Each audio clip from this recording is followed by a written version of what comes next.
for this year. We'll be talking about an agreement and then a disagreement. I'll talk about a society that moves between agreement and disagreement in the security field, and the agreement is really embracing, it brings about harmony, it helps a country's resilience, but it also leads to conformity, and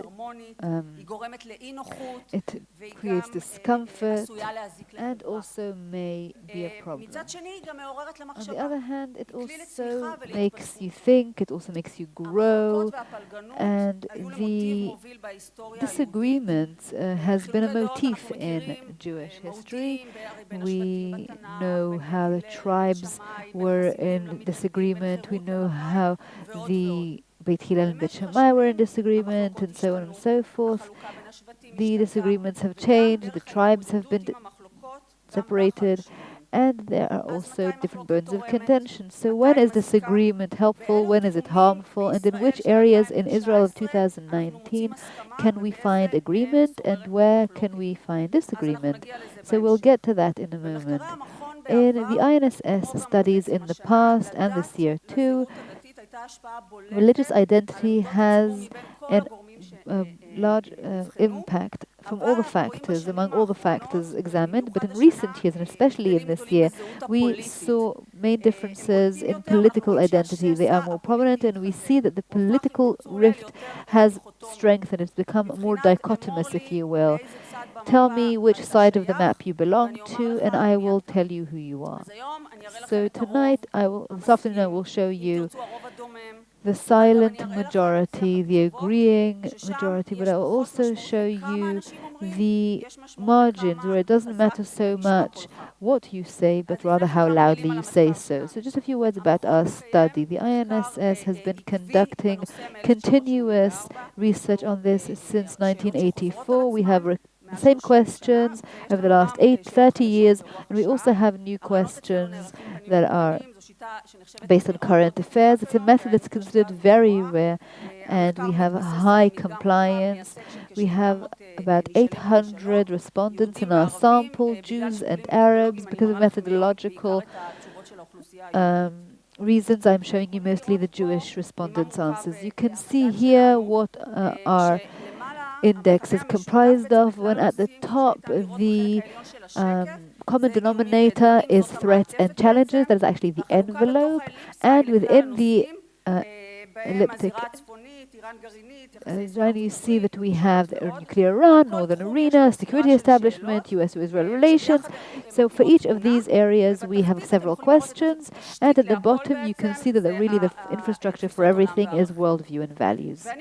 And I would like to begin today with the worldviews, and I will come full circle with them as well at the end of the presentation. Worldviews and values, they are narratives, they are value-based systems, they are patterns of thinking, they belong in history, folklore, faith, psychology of nation and society. It is the glue, it is the common thread, and there are many worldviews that are common to the Jewish society, and we asked society to what extent do they believe with these do they agree with these worldviews and values. So you see that the first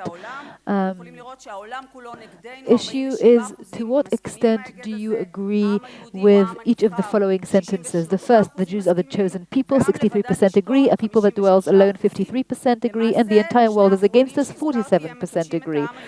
So the first two actually say that Israel, the Jewish people, is the only nation, and it's something unique, and it also has to do with the security situation. The second issue is Israel's situation. You can see that 52% believe that Israel's strategic position has never been better, and you can see that Israel, people don't really think that Israeli democracy is at risk. Only 40% said that. So most people feel good. Even other questions we've asked in different versions, and it comes up in different studies as well. Most people living in Israel feel that the situation is quite good and will continue to be this way.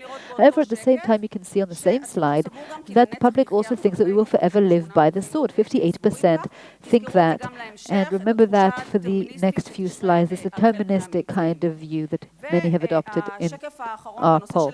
And the final slide in terms of statements is the attitude towards others, treatment of others. So 81% believe that if someone comes to kill you, you should kill them first, and Arabs only understand 62% agree with that, and that also corresponds with this idea of Israel should also only dwell alone. We should remember these views because even if I don't mention them specifically, they do resonate in our discussion. So let us begin and see how the public perceives the threats and the challenges that Israel is facing. And the first question is the question that you also answered on the app, and I will respond to that in a moment. What is Israel's most significant external threat? So look at the answers. We'll see the answers from the poll and then the answers from your poll here in the room. So you see that 29% think that the northern arena is the most significant external threat. This is a finding that we see consistently over the last 2 years, but in 2016 we saw that only 12% thought it was the most significant external threat. So at the time it was not on the agenda. At the time the public had a quiet decade in the northern arena, therefore we have seen the difference in the last 2 years. As for the Israeli-Palestinian conflict, you can see that over the last 2 years 20% think that it is the most significant external threat, but we do see a decline in this perception. We're going back to before 2015. For instance, in 2014, only 19% believed it was a key threat. However, if we look at all the oranges, you can see that if you put together the Israeli-Palestinian conflict, Hamas, and political isolation, it means that the Israeli-Palestinian conflict or the Palestinian arena has been a great concern for the public in Israel. So this is about that. As for Iran, we see the 20% over the last 4 years since the agreement with the superpowers. It's been a consistent finding, and in the years before then it was the most significant external threat. These days the public doesn't see it as the most significant threat, and perhaps we should now move on to see the results of the poll that we just took now in the room. Do we have that?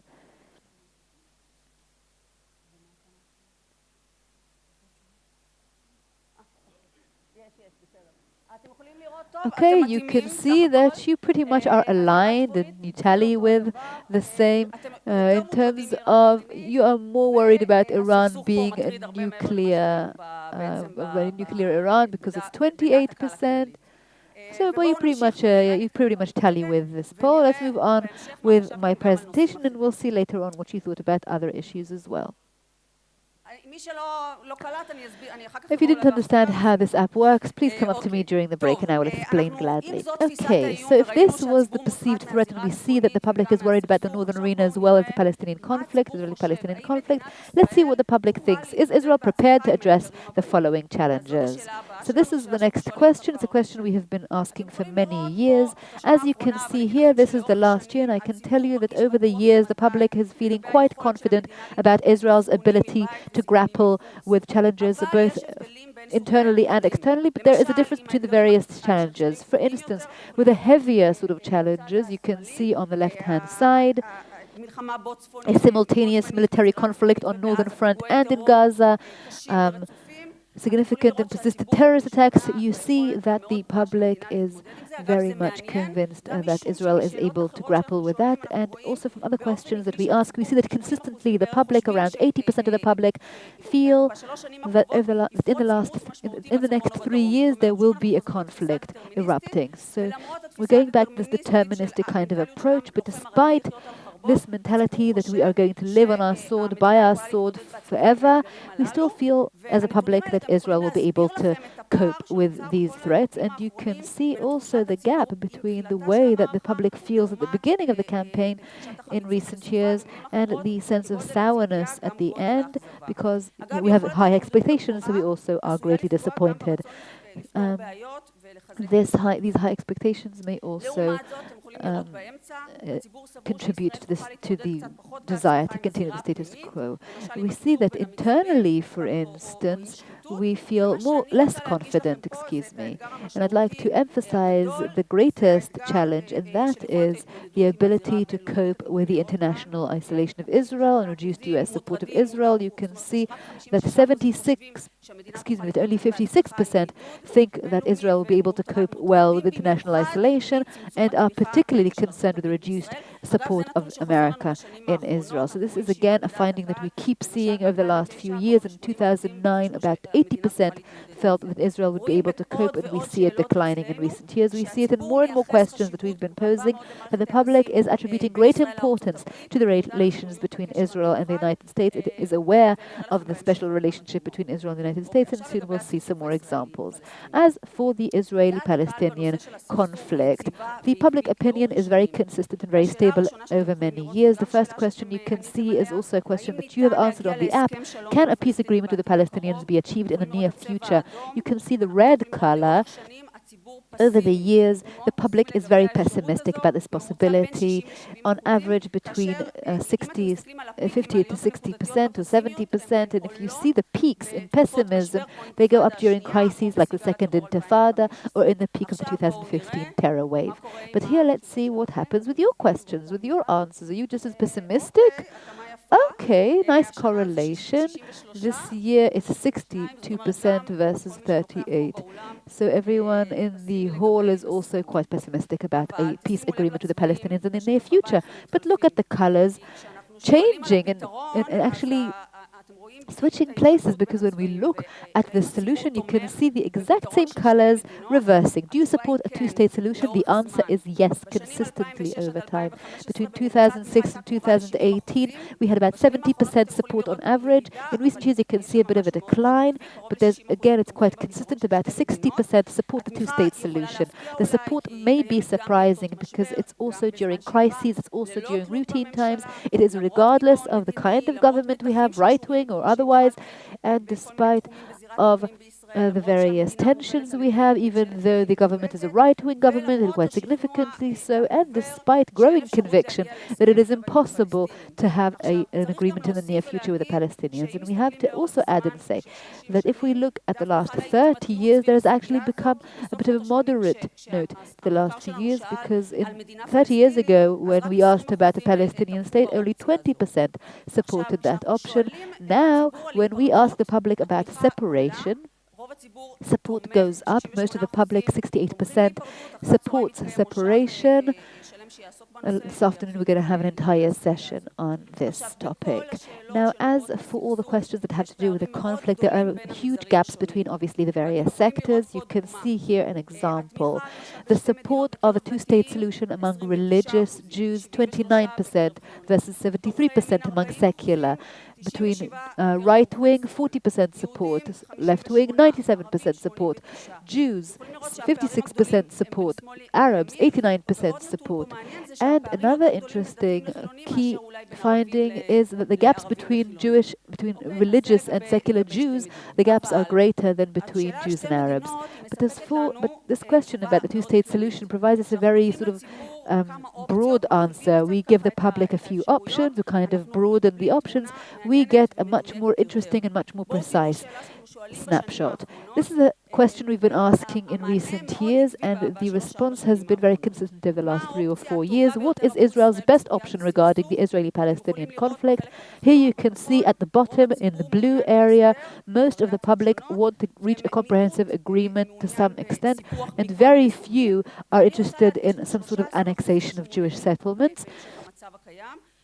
And by the way, among the religious and right-wing voters, very few support the status quo, maintaining the status quo, as we see here, which is brown.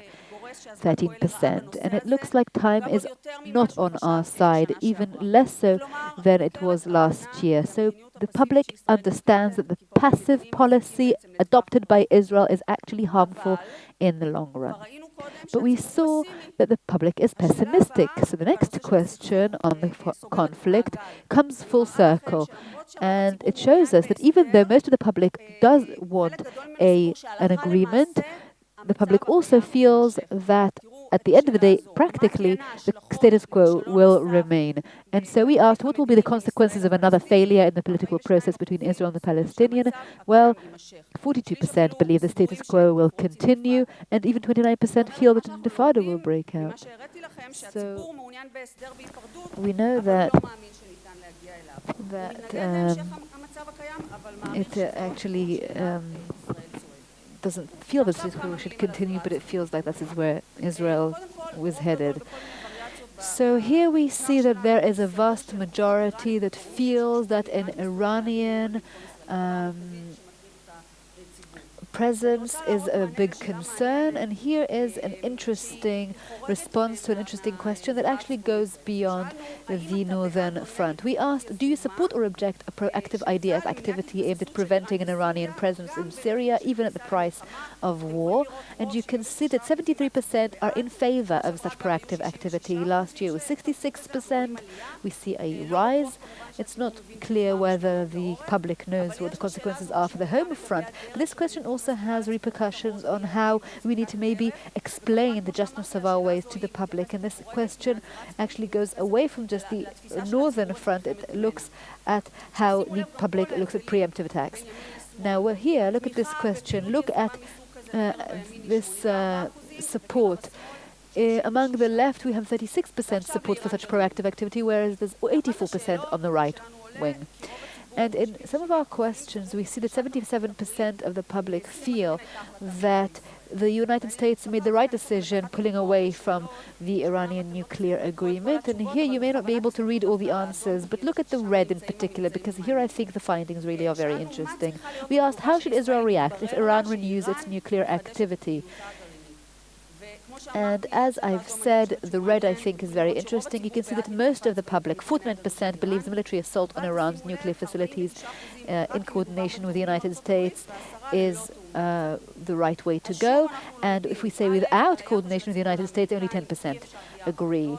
So, of course, we believe, the public believes that we cannot do this without the big brother, but we do need proactiveness in our defense attacks. And so when we saw that there was an actual imminent probability of attacking a reactor, then the actual support went down. So that's quite interesting. But we see that the faith in Israel in general and in the IDF in particular is very high, at least professionally. So now we wanted to ask a question about the public's trust in the different government institutions, and you see that trust in the IDF and in Mossad is extremely high, 88%.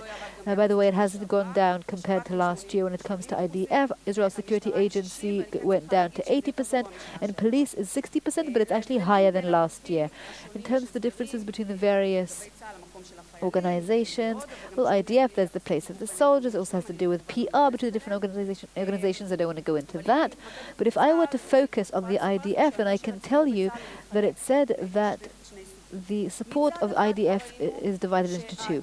First of all, we see the high appreciation and the high desire, and really the public feels that Israel can actually cope with any challenges. About 90% believe that the IDF is prepared for a war, and also the home front is. So we see that the public very much is of the opinion that we are prepared and we are capable.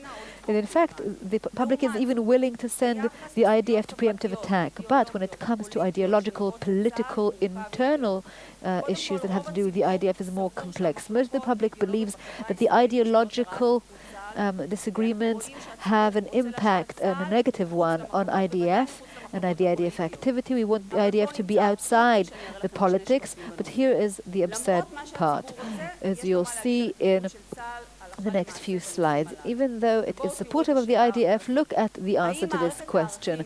Do you feel that the value system that guides the IDF senior command is similar or different from the value system generally accepted by most Israelis? Well, you can see that 66% feel that it's similar, but 34% feel that it's different. And you can look at the majority, but I'd rather look at the minority. And look what happens when we asked a more specific question about the rules of engagement.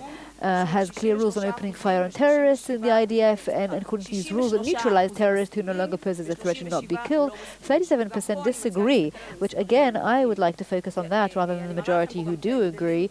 And I want to show you here the differences between the secular and religious Jews in their support of the rules of engagement, and also the support between the left and right. The question was, what value is most important to you?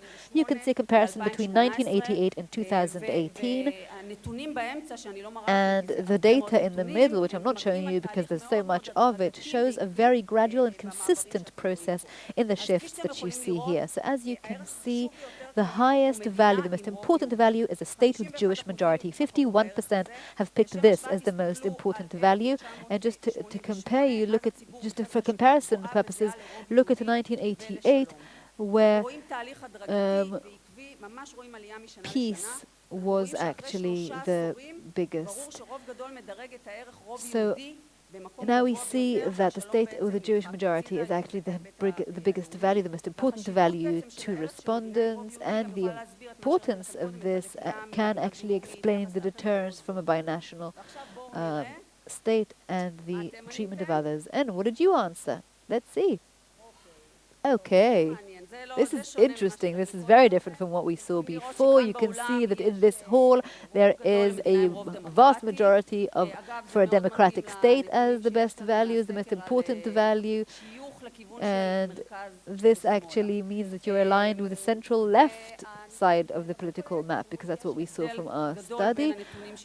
And you can see there's a very big difference between what we see here in this hall and what we saw in the more general poll. So, just to sum up, our poll, our figures are an instrument to understand Israeli society. It actually tells a story about Israeli society, how it feels, what it's concerned about, what its views and dreams are. Is public opinion a direct impact on policymakers and decision makers? It's hard to tell, but we might say that public opinion may dictate the kind of atmosphere, it may dictate the discourse. So just a few conclusions, or maybe some points to ponder about. The first, logic and consistency. We see stability, consistency, internal logic over time in public opinion, but it's not static, it constantly shifts. And different crises, different events influence it, and also the ability to change. Over time, public opinion can become from majority to minority, like the disengagement or when we left Lebanon, but there again the public opinion changed from minority to majority. Some say that the intelligent leaders have two eyes on the target, one to where they're headed, one on the public. So if you identify the changes, maybe you can see where you're headed as well. The second point, Israeli society is living in a complex reality that is very contradictory, but there is also a logic, there's also sort of like a common thread to its contradiction. So on the one hand, as Ben Gurion said, it doesn't matter what the Gentiles say, it matters what the Jews do. But on the other hand, you can't without the big brother or the big brothers around the world. On the one hand, we feel very much threatened, and we might say that it's sometimes a perceived threat of a society that is based on emotion rather than fact, but it's actually, that's the atmosphere, that's how we feel. So it feels threatened, but on the other hand, it's also very happy with the way things are. And we know that the state of Israel is considered one of the happiest countries in the world. So maybe we have a kind of a mechanism to suppress this. And finally, I began with contradiction and with disagreement, and I'll end with it. The public opinion is a reflection of the political security discourse among elites and leadership. Leadership starts out in the way it treats reality, and then the public comes along. when there is clarity in the leadership, we will see it. We saw it in the dispute, and we saw it in the IDF, and we saw many disagreements, and we saw that war actually makes us unite. And I think the true thing is, the good thing is about the future is the same. But until then, is Israel in danger because of these disagreements? Well, I would say caring. If we are in such a disagreement with one another, it means we care, because you in the audience also have a lot to say about what I said about Israeli society and so on and so forth. So this combination between the high sort of the importance attributed to Israel as a Jewish state with a Jewish majority, that restrains the concern that we will fall apart as a society, at least in the near future, but it's not forever. Thank you very much.